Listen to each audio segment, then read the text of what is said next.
विभावरीशेषालोकप्राविशा निन्द्राचरी उठो जीवा। और जब मैंने वो भगवद गीता पढ़ी तब सारे के सारे जो मेरे मन में प्रश्न आए थे 10 साल से, सारे के सारे प्रश्न आए के उत्तर उसी पुस्तक में मिले मुझे।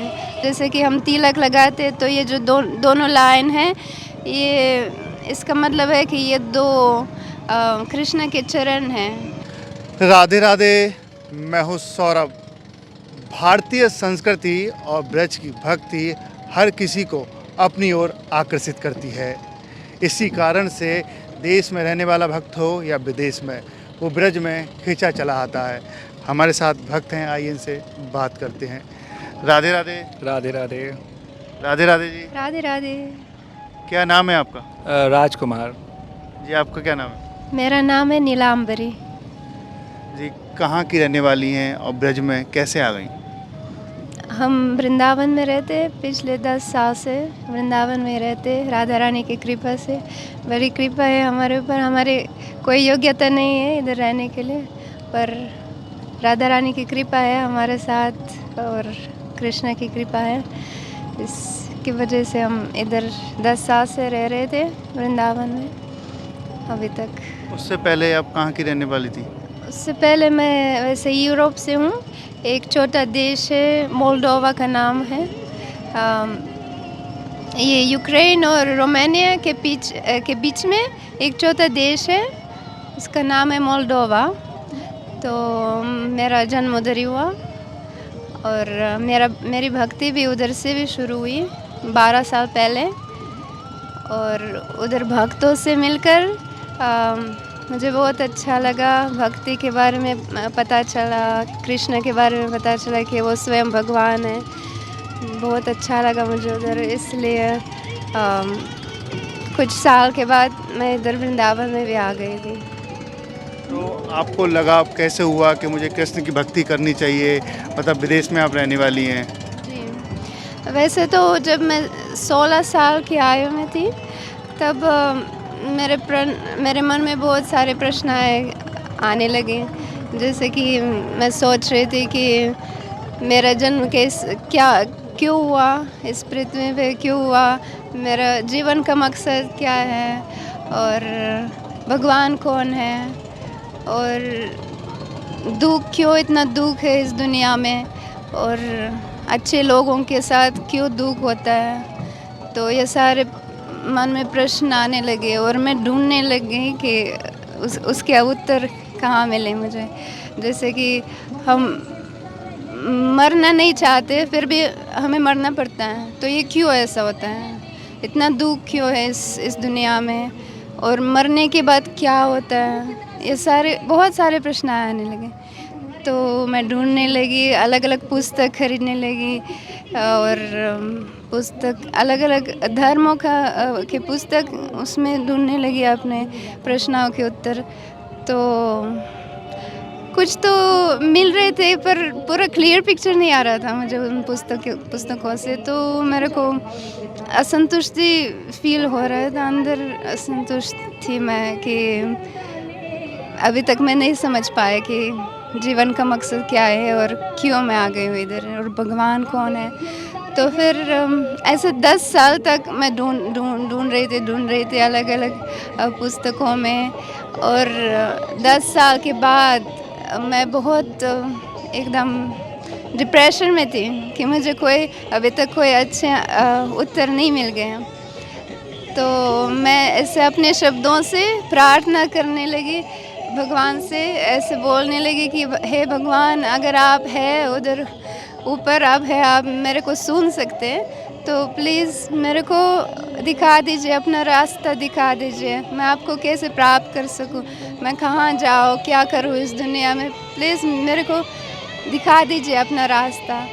तो ऐसे प्रार्थना करने के बाद सोने से पहले हर रोज़ ऐसे प्रार्थना कर रही थी अपने शब्दों से। और ऐसे प्रार्थना करने के बाद बहुत जल्दी, शायद 1 महीने के अंदर ही मेरे साथ कुछ विशेष हुआ। एक्चुअली मैं भक्तों से मिल गई, कृष्ण के भक्तों से मिल गए अपने देश में। उधर है हमारा मंदिर है, इस्कॉन मंदिर, हरे कृष्णा मंदिर है।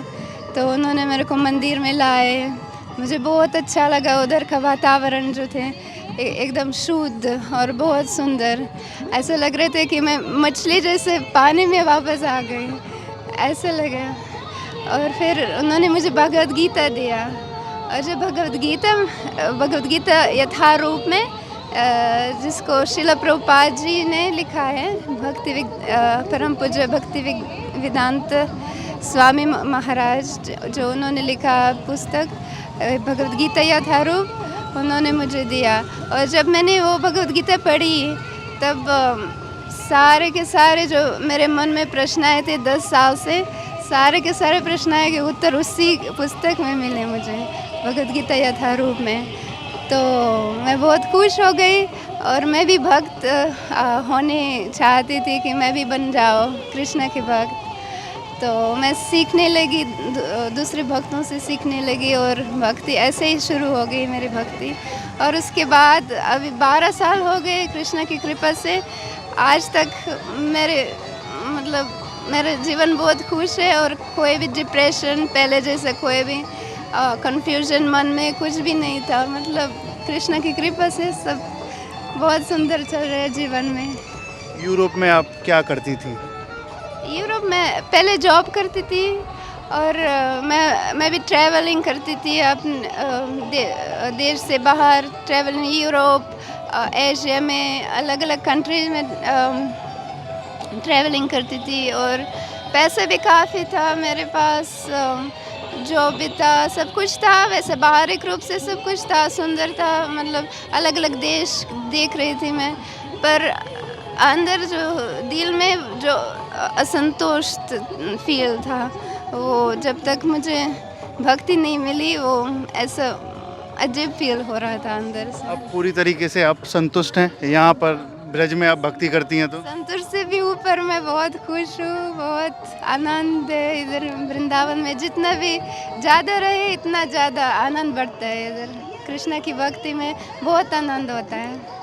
आप विदेश की रहने वाली, आप इस देश के रहने वाले, दोनों एक दूसरे को कैसे आप समझ पाए? एक्चुअली सबसे अच्छा ये था कि कृष्ण के माध्यम से इनको हिंदी आती थी, और मैं इंग्लिश में थोड़ा वीक था। तो हम लोग के गुरु के माध्यम से हम लोग की थोड़ी बहुत बात होती थी। तो जब मैं इधर आया, दर्शन करने आया था मैं, तो इनसे मेरी मुलाकात हुई। तो हम लोग ने कुछ प्लान बनाया कि हम चलते हैं कहीं दर्शन करते हैं। तो हम बांके बिहारी गए। जब हम बांके बिहारी गए तो वहाँ में हम जस्ट एक दूसरे को जानना चाह रहे थे, और हमारा इतनी अच्छी कृपा है। बांके बिहारी टेम्पल गए तो वहाँ के पुजारी आए कि आप मैरिड है कि नहीं है, नहीं है तो प्लीज़ आप मैरिड करें। जैसे हमें स्वयं बांके बिहारी हमें इंडिकेशन दे रहे, प्लीज़ आप एक दूसरे के लिए बने हैं। तो वहाँ से हमें इंडिकेशन मिला, हम दोनों को वहाँ माला पहनाई, जैसे एक शादी में पहनाई जाती है, तो हम लोग को माला पहनाई। फिर हम लोग मार्केट में गए तो जितने भी भक्त थे, बहुत प्यारे प्यारे भक्त बोले, प्लीज़ आप बहुत सुंदर हैं, आपने शादी कर ली? बोले हमने कहा नहीं की है। तो बोले प्लीज़ आप करिए। तो ऐसे कहीं 15-20 भक्त मिले, सबने इंडिकेशन दिया बांके बिहारी के माध्यम से, प्लीज़ आप शादी करिए। आप बिल्कुल जैसे ऐसा लगा स्वयं कि बांके बिहारी ऐसे हमें इंडिकेशन दे रहे, प्लीज़ आप शादी करो। मैंने आप दोनों को इसलिए बनाया। तो ये हमारा सौभाग्य था। तो आप कितने वर्षों से एक दूसरे को जानते थे, और कितने वर्षों से आप रह रहे हैं साथ में? हम अभी रिसेंटली 6 महीने से साथ में रह रहे हैं, और उससे 1 महीने पहले से हम जानते थे, गुरु के माध्यम से हम लोग की थोड़ी बहुत बात होती थी। और जब मैं 6 महीने पहले जब यहाँ आया था, तभी मैं इनको पहचाना। आजकल के जो युवा हैं, आप जैसे जो दंपत्ति हैं, वो अलग ड्रेस पहनते हैं, आप धोती कुर्ते में, ये पूरे गोपी रूप में, तो कैसा लगता है आपको ये सब कुछ पहनकर? नहीं, बहुत सुंदर लगता है। और एक्चुअली हम लोग का भारतीयों का कल्चर ही है, हम सबको यही अपनाना चाहिए, क्योंकि ये जीन्स और टी शर्ट वेस्टर्न कल्चर हमारा नहीं, ये विदेशियों का है। हमारा कल्चर यही है, तो हम सारे हिंदुस्तानी इसे वेयर करें। आप एक विदेशी होने के बावजूद भी गोपी रूप आपने धारण किया है, तो आप क्या कहेंगी? ये बहुत सुंदर ड्रेस है, स्वयं कृष्णा की ड्रेस है, और धोती और साड़ी।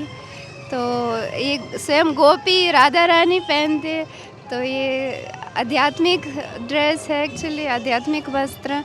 तो हम लोग जब पहनते, हम कोई भी वस्त्र पहनते, तो हमारे मन में मन पे भी प्रभाव होता है। जैसे कि अगर आप एक्सपेरिमेंट कर सकते हैं, आप जीन्स पहनोगे और फिर साड़ी पहनोगे तो आपको महसूस हो जाएगा कि इसमें बहुत अंतर है। अपना मन, अपना चेतना सब कुछ अलग होता है और साड़ी में एकदम शुद्ध हो जाती है, मन शुद्ध हो जाता है, भक्ति के लिए बहुत अनुकूल है और बहुत सुंदर भी दिखते हैं, बहुत एलिगेंट है, सुंदर है और भगवान को बहुत पसंद है, इसलिए हम पहनते हैं ये सब। बस मस्तक पर आपने ये तिलक लगा रखा है, बिंदी लगा रखी है, मांग भर रखी है, तो ऐसा कल्चर तो वहाँ पर नहीं था, तो ये कैसा लगता है ये सब कुछ? हमने ये हमारी संस्कृति है, सनातन धर्म है, हमारी वैदिक संस्कृति, तो हमने अपनाया सारा जो कृष्ण की संस्कृति है, सबसे सुंदर, सबसे धार्मिक, सबसे आध्यात्मिक, तो ये बहुत सुंदर है। ये भी प्रभाव है हमारे चेतना पे, हमारे मन पे, भक्ति के लिए बहुत अच्छा है। जैसे कि हम तिलक लगाते तो ये जो दोनों लाइन है, ये इसका मतलब है कि ये दो कृष्ण के चरण हैं और ये जो नीचे आप तुलसी पत्ता देखते हैं तो ये तुलसी पत्ता मतलब तुलसी पत्ता हमेशा कृष्ण के चरणों पे लग जाती है। तो हम भी अपना सर, अपना अपने माथे कृष्ण के चरणों में लगाते हैं, ये इसका मतलब है, अपने आप को अर्पण कर देते हैं। कभी आप यूरोप गई हैं जब से यहाँ इंडिया में आई हैं? हाँ, कभी जाते हैं पर ज़्यादा नहीं। कभी कभी वीज़ा लगाने के लिए, कभी पासपोर्ट के जाना पड़ता है, पर मन नहीं है बिल्कुल जाने का। मन तो हमेशा वृंदावन में रहता है। वहाँ भी इसी तरीके का ड्रेस पहन के जाती हैं आप? हाँ जी, हम जब बाहर जाते हैं इसी तरीके से ये भी ड्रेस पहनते हैं प्रचार के लिए, क्योंकि लोग जब देखते हैं बाहर ऐसे सुंदर साड़ी पहनते तो कोई लोग बहुत आकर्षित हो जाते हैं और वो ऐसे रुकते, स्ट्रीट पे रुकते हमें और पूछते कि ये क्या है, ये आप इंडिया से हैं, वो पहचानते और हमें मौका मिलता है प्रचार करने के लिए, कृष्णा के बारे में दूसरों को बताने के लिए, तो ये भी अच्छा काम है। तो डेली आपका सेवा का क्या शेड्यूल रहता है? ठाकुर जी की जो कृष्णा की सेवा कैसे करती हैं आप? जी, हम साधना है जो शिला प्रभुपाद जी ने हमें सिखाया है कि सभी भक्तों को साधना पालन करना चाहिए। जैसे कि सुबह उठकर स्नान करके मंदिर जाना, मंगला आरती अटेंड करना और फिर मंदिर में भगवान के लिए आरती गाना सुंदर भक्तों के साथ, फिर साथ साथ बैठ के जप करना है। जैसे हम हरे कृष्णा महामंत्र का रोज़ जप करते हैं, हरे कृष्णा कृष्णा कृष्णा हरे हरे, हरे राम राम राम हरे हरे। ये महामंत्र है, ये स्वयं भगवान चैतन्य महाप्रभु ने इस महामंत्र को इधर 500 साल पहले इधर पृथ्वी पे लाए। चैतन्य महाप्रभु स्वयं राधा और कृष्णा दोनों एक ही रूप में, अवतार के रूप में आ गए थे, एक भक्त के रूप में आ गए थे और उन्होंने सिखाया कि कलयुग के लोगों को क्या करना चाहिए इस जीवन में कृष्ण को प्राप्त करने के लिए। उन्होंने बोला अगर आप ये जो महामंत्र जो है आप गाएंगे, रोज़ जप करेंगे तो आपको इसी जीवन में कृष्ण प्राप्त हो जाए। तो ऐसे सिखाया उन्होंने, इसलिए हम ये पालन करते हैं और रोज़ जप करते हैं। फिर हम भोग बनाते, घर पे ठाकुर जी को लगाते, फिर पूजा करते, सेवा करते, मंदिर में अलग अलग परिक्रमा जाते, बहुत सब कुछ करते। वृंदावन में बहुत सेवाएं हैं। ऐसा कोई चमत्कार आपके जीवन में हुआ हो जो आप बताना चाहती हो जो भक्तों को? ये शायद प्रभु जी बता सकते हैं। चमत्कार कौन सा? आपके साथ तो हुआ कुछ? कुछ चमत्कार कह सकते हैं। एकादशी व्रत था और आई थिंक मेरा फर्स्ट ही था, मैं नया था, तो मेरी इतनी अच्छी कृष्ण पिताजी की कृपा मेरे ऊपर हुई। इसे एक ड्रीम ना समझें, और जो मेरे साथ हुआ रियल में उसे आप सबको बताना चाहूँगा। तो अबाउट 10 o'clock एकादशी पर रात को मैं सोया हुआ था और काफ़ी थका हुआ था, मेरा पहला फास्ट था, और मुझे ड्रीम आया कि जैसे कि वो स्वयं मुझे ऊपर लेके गया, एंड ऐसा क्लाउड का ऐसा दरवाज़ा एंड 2 सीढ़ियाँ थी, तो मुझे वहाँ उन्होंने अंदर प्रवेश दिया। जब मैं अंदर गया मैंने देखा एंड कृष्ण पिता और मेरे राधा माँ खड़े हैं और वेट कर रहे हैं, और ऐसे ऐसे राधा माँ कृष्ण जी के ऊपर खड़ी हैं और मुझसे बोलते प्लीज़ आप खाना खाइए, आप भूखे हैं। तो मुझे उन्होंने खाना खिलाया, और वहाँ का जो एनवायरनमेंट है वो इतना अच्छा है कि मैं उसको, मेरे हज़ार मुँह हो, हज़ार हाथ हो, मैं उनको बताऊँ बोल के या ऐसे करके बताऊँ ऐसा, तो मैं वो नहीं बता सकता। इतना सुंदर व्यू है वहाँ, ना चाँद है, ना सूरज है, ना तारा है, पर वहाँ की ब्राइटनेस और इतना सुंदर है कि वहाँ जाओ आने का मन नहीं करता। और वहाँ की ज़मीन ऐसी है मानो कि जैसे कि एक सोफ़ा भी बहुत हार्ड है। और मोस्टली मैंने 2 घंटे वहाँ स्पेंड किए थे, पर मुझे ऐसा लगा मैं 2 जन्म वहाँ स्पेंड करके आया हूँ। और देन उसके बाद वो मेरे साथ प्ले करते हैं, आँख पे पट्टी बांधे कृष्ण जी, और ऐसे यमुना किनारे जहाँ हम घूम रहे हैं, मेरा सौभाग्य देखिए आज यहीं हूँ मैं। तो वो यमुना किनारे उस टाइप जंगल टाइप का दिखा है मुझे, तो पट्टी बांध के एक पेड़ के पास हम लोग खेल रहे हैं और आँख पे बांधे, और मैं कृष्ण जी को ढूंढ रहा हूँ। ये एक ऐसा बहुत सुंदर चमत्कार हुआ था, और ये सच में चमत्कार है, उनकी कृपा है। जब मैं नया जुड़ा तो उन्होंने मुझे बताया कि हाँ मैं सच में हूँ। इससे पहले मैं शिव भक्ति करता था, 11 साल से फास्टिंग करता था, तो उनकी कृपा से मुझे ये कृष्ण भक्ति प्राप्त हुई है। तो ये मेरा सौभाग्य है कि मैं आज कृष्ण भक्त हूँ और आज यमुना माई के पास हूँ। ऐसा कोई भजन जो याद हो आपको, कृष्णा को आप सुनाती हो दोनों? वैसे तो हमारे बहुत सारे भजन हैं। जैसे हम सबसे पहले जब मंदिर आते 4:30 बजे मंगल आरती के लिए, तो सबसे पहले जब भगवान को उठाते तो बहुत सुंदर मंगल आरती में उनका दर्शन खुल जाते हैं। सोने से पहले उनको सुनाते सब भक्त लोग, ये भजन गाते हम। विभावरी शेषालोक प्राविशा निंद्राचरी उठो जीवा, बोलो हरि हरि मुकुंद मुरारी राधा कृष्ण हयग्रीवा, बोलो हरि हरि मुकुंद मुरारी राम कृष्ण हयग्रीवा। आज हम यमुना महारानी के गोद में हैं, ये बातचीत आपसे कर रहे हैं, तो क्या कहेंगी यमुना महारानी के बारे में आप? यमुना महारानी तो बहुत ही प्रिय है। स्वयं गोलोक वृंदावन से आए हैं। जब कृष्ण भगवान इधर प्रकट हुए तो वो अकेले कभी नहीं आते, वो अपने साथ राधा रानी को भी लाते, अपने सभी सखों को सखियों को लाते, और पूरा वृंदावन धाम, जो गोलोक वृंदावन धाम आध्यात्मिक दुनिया से इधर प्रकट हो जाते। तो यमुना माया भी उधर से प्रकट हुए, गोलोक वृंदावन से। तो बहुत होली रिवर है, बहुत पवित्र है, और हमारा सौभाग्य है कि हम इन पानी में स्नान कर सकते, जहाँ पे स्वयं कृष्ण भगवान स्नान कर रहे थे, राधा रानी के साथ सुंदर सुंदर लीलाएं दिखा रहे थे। हम बहुत सौभाग्य हैं। आप क्या कहेंगे? बस मैं सभी से ये कहना चाहूँगा कि ये एक माँ के रूप में है, तो इसे माँ के रूप में देखें और इसको हमेशा साफ़ रखें। ये सरकार का राइट भी है और हमारा भी दायित्व है कि इसको जितना साफ़ रख सकें उतना साफ़ कर रखें। इंडिया में अंग्रेज आए, लूट पाट करके चले गए, यहाँ पर प्रभुपाद जी आए, तो उन्होंने क्या संदेश दिया था? और उनका बहुत प्यारा संदेश था। प्रभुपाद जी जब उससे पहले ये था कि जितने अंग्रेज आए सारा हमारा सोना चांदी एंड डायमंड सब कोई नहीं, सब लूट के लेके गए। वो पूरा हमारे देश को खोखला करके चले गए। और उसके बाद क्या हुआ कि जब प्रभुपाद जी जब वहाँ गए, अंग्रेज़ों के पास गए, तो उनको बोला आप सब चीज़ लूट के लेके आए पर आप सबसे देश कीमती चीज़ भूल गए। तो वहाँ जाके उनको जाके दिखाया कि इससे भी कीमती चीज़ भक्ति है और ये भगवत गीता है। उनको वो दिखाया, उनको मार्क दिया कि सबसे अच्छा ज्ञान ये है, भक्ति ये है, उन सबसे महंगा चीज़ ये है। तो उनको सिखाया तो उन्होंने स्वीकार किया।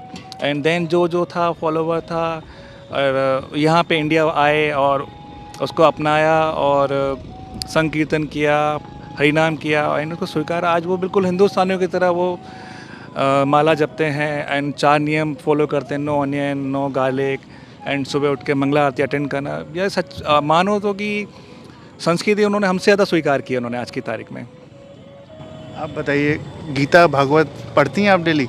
जी पढ़ते हैं हम। तो क्या सीखने को मिला उनसे? बहुत सब कुछ मिल रहे हैं, जैसे कि मैंने बताया कि मेरे सारे प्रश्नों के उत्तर मिल गए बहुत अच्छे बहुत सुंदर रूप में, बहुत स्पष्ट रूप में।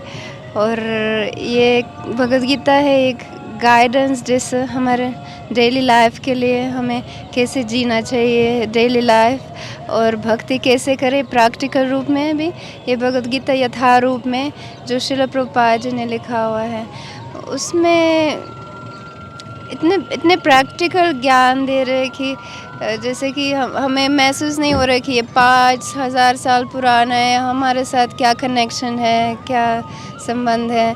नहीं, वो हमें ऐसे बता रहे हैं कि हम इसी जीवन में इसी टाइम पे हम जी रहे हैं, और भगवद गीता का ज्ञान अपने जीवन में कैसे अपना सकते हैं, कैसे पालन कर सकते हैं, ताकि हम उससे